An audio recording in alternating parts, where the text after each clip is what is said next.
রাজা নামে একটা ছেলে ছিল, 16-17 বছর বয়স, ফুট ফরমাইশ খাটত।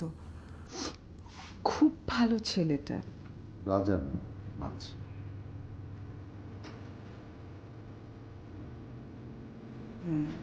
আচ্ছা, ক্যাম্পের সব কিছু আমার মনে আছে। আমি ইচ্ছে করে রাজা বলেছি। গুলি করো, গুলি করো, আমাকে দাও, আমাকে দাও।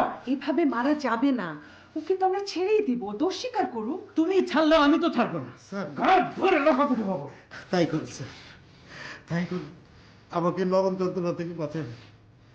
আমি স্যার রাজাকেও চিনি না, বাচ্চাকেও চিনি না, বিশ্বাস করুন স্যার। আমি কাদের মেয়ে, আমি সৌদারে যে আমাকে বিশ্বাস করুন।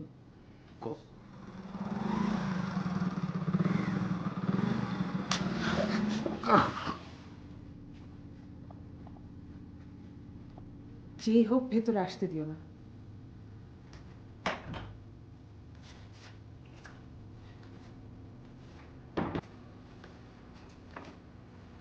এর মধ্যে মোটরসাইকেল ঠিক হয়ে গেল? জি স্যার। বাহ, ঠিক আছে, তুমি বাড়ি চলে যাও। স্যার ভাইয়ের সাথে দেখা করতাম। কাদের মেয়ে তো বাড়ি চলে গেছে। ও ঠিক আছে স্যার, আসি স্যার। যাও।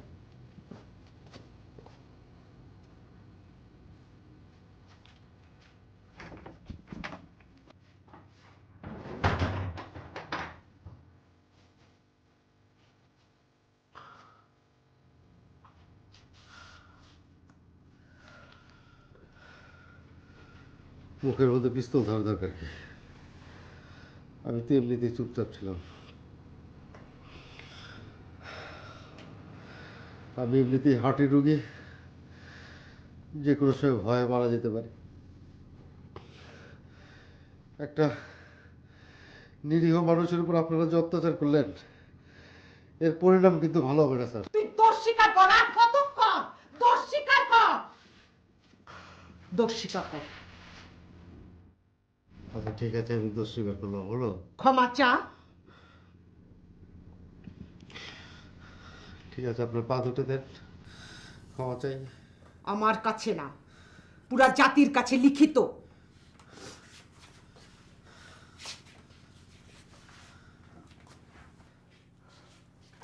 এনে ধর, লেখ তোর অপরাধের বিস্তারিত লেখ।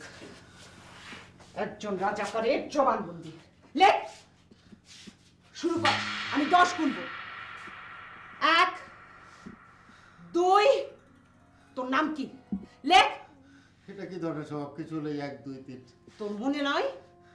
মনে নাই তোর? আমাদের বাধ্য করতিস 1, 2, 3 গুনে। লেখ, তোর নাম লেখ।